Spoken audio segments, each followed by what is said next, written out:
کیا ایران کی انقلابی رجیم کولیپس کرنے والی ہے؟ پروٹیسٹ تو پہلے بھی ہوئے تھے 2022 میں، اور ان پروٹیسٹ میں کیا فرق ہے؟ جو سب سے اہم پہلو ہے اس پر بات نہیں ہو رہی۔ تین مختلف طریقے سے ایران کی رجیم کو کولیپس کرنے کی اس وقت کوشش ہوئی تھی۔ آپ چھوٹی چھوٹی پوسٹ دیکھیں اور ان کی ریچ دیکھیں۔ امام خمینی کے حوالے سے خبر آئی کہ خدا نخواستہ انہیں شہید کر دیا گیا، اپنی سگریٹ کے ذریعے امام خمینی کی تصاویر چلا رہی ہیں، ان کو پوسٹ کیا گیا۔ پلان بھی کیا تھا وہ اب تسلی سے سمجھے گا۔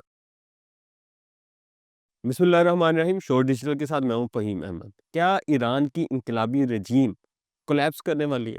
اور کیا ایران میں بادشاہت کا نظام واپس آنے والا ہے؟ اس وقت جو ایران کی سچویشن ہے وہ بہت خطرناک ہے، لیکن جو سب سے اہم پہلو ہے اس پر بات نہیں ہو رہی۔ لوگوں کا جو فوکس ہے وہ اس چیز پہ ہے کہ ایران میں ہو کیا رہا ہے، لیکن جو زیادہ اہم بات ہے وہ یہ ہے کہ ایران میں یہ ہوا کیسے اور اس کے بعد کیا ہوگا، آگے کا پلان کیا ہے اسرائیل اور امریکہ کا۔ اس سب پر بھی بات ہوگی، لیکن پہلے مختصر سا یہ جان لیں تاکہ آپ کو کنٹیکسٹ کلیئر ہو جائے کہ یہ کیا ہو رہا ہے اور کیا ہونے جا رہا ہے اور یہ کس طرح اس سچویشن تک پہنچے۔ دیکھیں، جب بھی کوئی دشمن ملک کسی ریاست پر بیرونی حملے سے یا جنگ کے ذریعے قبضہ نہیں کر سکتا تو اس کے پاس ایک ہی طریقہ ہوتا ہے، اور وہ طریقہ ہوتا ہے کہ اس ملک کے اندر انتشار پیدا کیا جاتا ہے، اس ملک کے اندر انارکی پیدا کی جاتی ہے اور رجیم چینج کرنے کی کوشش ہوتی ہے۔ اب آپ نے دیکھا گزشتہ کچھ مہینوں پہلے ایران پر امریکہ اور اسرائیل نے بھرپور حملہ کیا تھا۔ اچھا، اب یہ جو حملہ تھا وہ رجیم چینج کرنے کی کوشش تھی، لیکن وہ کامیاب نہیں ہوئی۔ جو حکمت عملی تھی وہ بھی بہت خطرناک تھی۔ تین مختلف طریقے سے ایران کی رجیم کو کولیپس کرنے کی اس وقت کوشش ہوئی تھی۔ پہلی کوشش یہ تھی کہ اسرائیل براہ راست حملہ کرے گا اور امریکہ اس پہ حملہ کرے گا ایران پر، اور اس کے بعد جو دوسری چیز تھی وہ یہ تھی کہ ایران کے اندر جو ایجنٹ تھے موساد کے، انہوں نے اندر سے حملہ کیا۔ اور تیسری جو اہم چیز تھی وہ یہ تھی کہ جو شاہ ایران کے بیٹے ہیں وہ ایران پر اپنی حکومت کے لیے آئیں گے، لیکن بدقسمتی امریکہ اور اسرائیل کی کہ جو ایرانی عوام ہے وہ تقسیم ہونے کی بجائے متحد ہو گئے اور انہوں نے رجیم کے ساتھ کھڑے ہونے کا فیصلہ کیا۔ اب اس کے بعد پلان بی پر کام ہونا شروع ہوا۔ پلان بی کیا تھا وہ اب تسلی سے سمجھے گا۔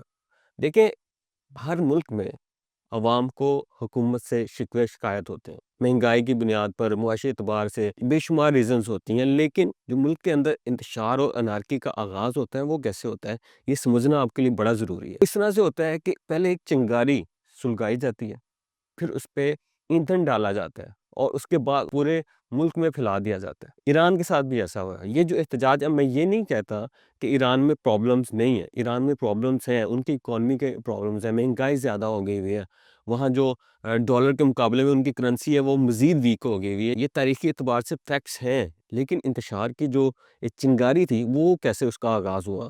وہ ایک احتجاج تھا تاجروں کا، جس میں آہستہ آہستہ طلبہ شامل ہو گئے اور وہ احتجاج پھیلتا گیا۔ اب وہ احتجاج ایک نارمل احتجاج تھا، لیکن اس احتجاج کو بڑے پیمانے پہ پھیلایا گیا۔ اب آپ کہہ رہے ہوں گے کہ شاید میں کوئی کانسپیریسی تھیوری بتا رہا ہوں، لیکن ایسا نہیں ہے۔ آپ یہ اسرائیلی وزیر کا بیان پڑھیں جس میں وہ بتا رہا ہے کہ ایران میں اس کے ایجنٹس ہیں، لیکن وہ بھی کسی حد تک پھیلا سکتے تھے نا۔ جو اصل چنگاری کو بھڑکایا وہ تھا سوشل میڈیا۔ وہ کیسے؟ اب ایک چھوٹی سی مثال میں آپ کو دیتا ہوں۔ رضا پہلوی جس کی مقبولیت نہ ہونے کے برابر ہے ایران میں، آپ اس کی ٹویٹر پہ پوسٹ دیکھیں، اس کی ریچ کتنی زیادہ ہے، اور اسی طرح جیسی فیک نیوز پھیلائی جا رہی ہیں، آپ چھوٹی چھوٹی پوسٹ دیکھیں اور ان کی ریچ دیکھیں۔ امام خمینی کے حوالے سے خبر آئی کہ خدا نخواستہ انہیں شہید کر دیا گیا، اس کو وائرل کیا گیا۔ اس کے بعد یہ تین چار خواتین ہیں، نوجوان بچی ہیں، جو اپنی سگریٹ کے ذریعے امام خمینی کی تصاویر چلا رہی ہیں، ان کو پوسٹ کیا گیا۔ پھر اس کے ذریعے جو انتشاری ہیں ان کی جتنی بھی پوسٹ تھیں، مثلا یہ قاسم سلیمانی صاحب کا مجسمہ ہے، اس کو گرایا گیا تو اس کی ویڈیوز تیزی سے وائرل کی گئیں۔ یعنی کہ ایک دکھانے کی کوشش کی گئی کہ ایران کی جو رجیم ہے وہ تقریباً گرنے والی ہے، اور اس کے ذریعے انہوں نے انتشار کو بڑھاتے بڑھاتے اس قدر لے گئے کہ اب یہ پورے ایران میں پھیل چکا ہے۔ اچھا، ایک بات اہم یہ ہے کہ پروٹیسٹ تو پہلے بھی ہوئے تھے 2022 میں، اور ان پروٹیسٹ میں کیا فرق ہے؟ دیکھیں، اس وقت ایران اکیلا نہیں تھا۔ اس وقت ایران کی کیا سچویشن ہے؟ سچویشن یہ ہے کہ شام میں پرو ایران رجیم کا خاتمہ ہو چکا ہے۔ اسی طرح جو حوثی باغی ہیں وہ پوری طرح سپورٹ نہیں کر پا رہے۔ لبنان میں جتنی بھی تنظیمیں تھیں جو پرو ایران تھیں وہ ان کا بھی خاتمہ ہو چکا ہوا ہے۔ تو حالات اس وقت یہ ہیں کہ ایران تقریباً اکیلا ہو چکا ہوا ہے، اور اس کی بنیاد پر اسرائیل اور امریکہ کے پاس یہ موقع ہے کہ وہ اندر سے رجیم چینج کر رہے ہیں۔ اچھا، آپ رجیم چینج کیوں کرنا چاہتے ہیں؟ دیکھیں، اگر پرو امریکن یا پرو ویسٹ یا اسرائیل رجیم آ جاتی ہے ایران میں، جو پپٹ رجیم ہے، تو اسرائیل کا جو خواب ہے گریٹر اسرائیل کا، اسے مکمل کرنا اس کے لیے آسان ہو جائے گا. پھر وہ عرب کنٹریز کی طرف دیکھنا شروع ہوگا، اور جو آپ جانتے ہیں کہ گریٹر اسرائیل پلان میں سعودی عرب اور دیگر عرب علاقے بھی شامل ہیں. تو اگر اس سچویشن یہاں تک پہنچ گئی تو یہ نہ صرف پاکستان بلکہ مسلم امہ کے لیے یہ انتہائی خطرناک ہو جائے گی. لیکن پہلے تو مجھے لگتا ہے کہ ایرانی عوام ریزیلینٹ ہیں، وہ اس انتشار کو ریجیکٹ کریں گے. لیکن اگر خدا نخواستہ یہ آپریشن، یہ رجیم چینج آپریشن کامیاب ہو جاتا ہے ایران میں، تو اس طرح کی ایک لبرل رجیم لانے کا جو منصوبہ تھا وہ ٹرکی میں بھی کامیاب ہوا تھا.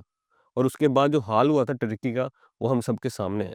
وہاں حجاب تک پہ پابندی لگی، اذانیں دینے پہ پابندی لگی. اب خدا نخواستہ ایسا نہ ہو کہ ایران میں بھی ایسی صورتحال آ جائے، کیونکہ اگر پپٹ حکمران آ جاتا ہے ویسٹ کا اور وہ لبرلزم تھوپنا چاہتا ہے ایران کے مسلمانوں پر، تو یہ بہت نقصان دہ ہوگا ایران کے لیے.